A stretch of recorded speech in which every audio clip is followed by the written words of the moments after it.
When I'm talking about the church, I'm speaking of the church in general, but the African American church in particular. First thing is education and mobilizing, excuse me. Educate and mobilize the African American church to address these issues head on with the powers to be. Secondly is to engage with policymakers. I often say this, and I believe this till the day I die. Politicians may or may not be able to read, but they're the best mathematicians I know. They know how to count. And their egos are such that they would rather be elected than to sell out a lot of times to special interest groups. And the power is still in the masses of the voters. We can ever get people to realize that. And we must do that through the African American church, as always. Identify local problems that can be solved as it relates to environmental issues, and do it. You can't do everything, but you can do what's in your front yard, in your backyard, in your side yard, in your areas. Identify the problems and work to take care of that problem right then and there. And those are the three main factors that we came away with. We had a very small group, which I expected that, because a lot of people don't know why the church is in this, why the church should be in this. But we are in a people business in the church. And if we're not concerned about the least of these, I don't know who else is going to be concerned.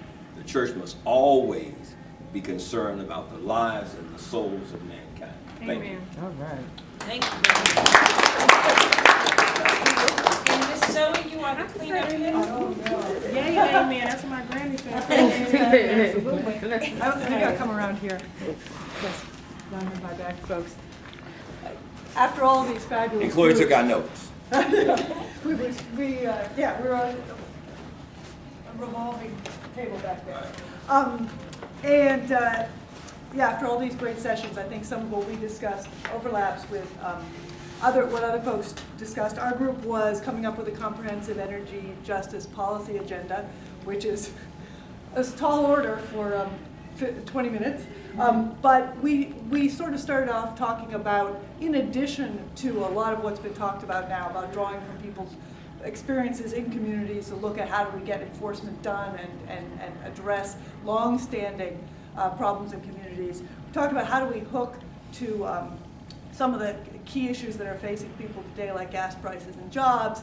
And we got down into a discussion on things like transit infrastructure. And as we began to talk about that, people said, well, yeah, we know this is great for jobs. We know it's great for communities. But right now we're facing rollbacks of what we have already. We're facing incredibly hostile budget and political environment in so many communities. And we can't be talking about new big spending programs. That's not where we are. And so as we began to talk, we decided that there were a couple things, some of which have been really already touched on really well by the Green Jobs discussion.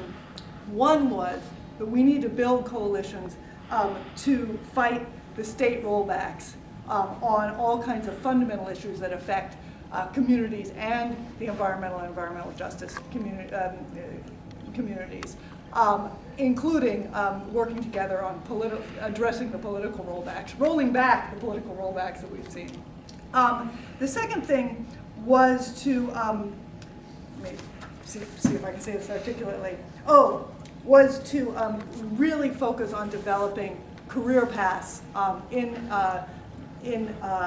sort of that go along with our environmental vision for young people, and that this was really important to have a forward-looking trajectory that engaged folks and move forward. And we talked quite a bit, and it kind of flows into the third point, about the need to retool our manufacturing sector, our utility sector, in such a way that we came up in one of the other sections about it's one thing to train, but you got to have the demand for the jobs in these industries. And we just push back a little, because we're talking about the transportation sector. We're talking about some big established industries, auto, transit, rail, the existing utility sector, where as we bring new people in there, they are going to transform those industries. Some of those industries are being transformed already. The utility industry would be transformed as we bring people in to those industries. And that gives us a real opportunity to broaden what we mean by green jobs and how folks are engaged.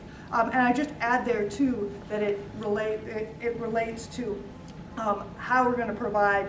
As we do that, we're providing training, but also entrepreneurship opportunities, business development opportunities in many local communities. And so really linking to the economic development.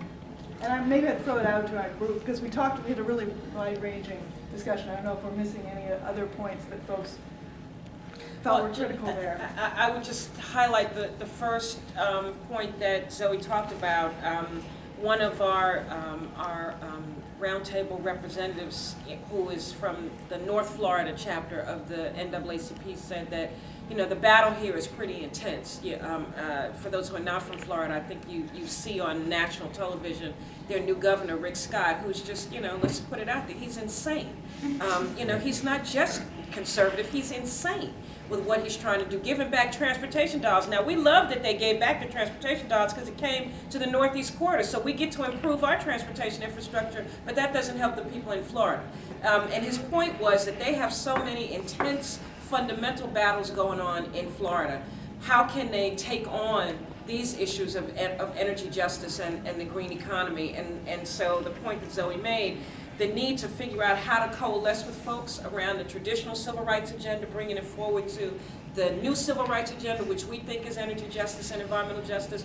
We got to figure out what that looks like, because a lot of people are having these struggles at a fundamental level. And it's hard to get this conversation going when people are fighting such fundamental issues that they're fighting with these, you know, these recalcitrant state houses, et cetera.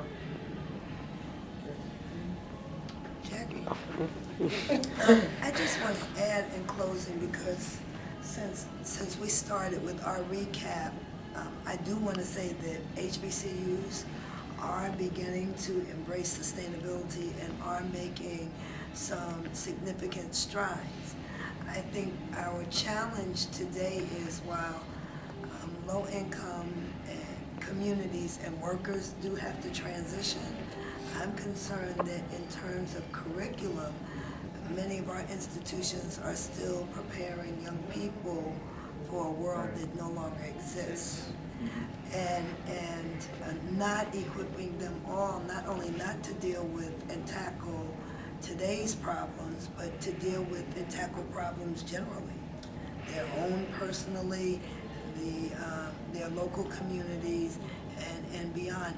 And I think that coming from both the environmental justice community, that we really have to spend some time and energy talking and thinking about how curriculum needs to be restructured at the same time that we're kind of retrofitting the physical infrastructure. It's high time. You can sit under a tree and learn the right thing. So while I think it's important, so that's one. The other part is, as we look at jobs and opportunity, most of our campuses are in need of some level of retrofit, renovation, and development. And they should be ripe opportunities for our small businesses. So the EJ community and traditional civil rights organizations could be about setting some standards for what we expect from the small business community, which needs to have minority small businesses. We need to set a standard of expectation, as well as our institutions being little cities among themselves that can actually, and will have to let contracts and do other sorts of things. So to bring together that collective expertise and share. And then finally, UNCF, we are the United Negro College Fund with 38 private institutions. Our Building Green initiative is Black, Hispanic serving, and tribal colleges, which is a very diverse set of institutions that are now coming together so that the folks that are doing WIN are talking with the folks that are doing nothing and having some exchanges, whether it be labor or what's possible here, or looking at the ARC. You know, there's some black schools in Oklahoma that could be doing some WIN. So we're having those conversations, but And we also are having to deal with the same industries that we do battle with. But we're questioning, do we not need to produce nuclear engineers? Do we not need to develop who's thinking in whatever arena? And so how we add some professional ethics and strengthen that on top of whatever else. So those are kind of some bullets that in the background, while we're doing what we do, that we try to address. And finally, my commercial, we will have a Building Green Learning Institute in Washington, D.C. at the Hyatt, June 16th to 18th. We can provide rooms. So if somebody wants to be there, get my information, you get yourself to Washington, we will provide housing and meals, which is pretty good at the Hyatt.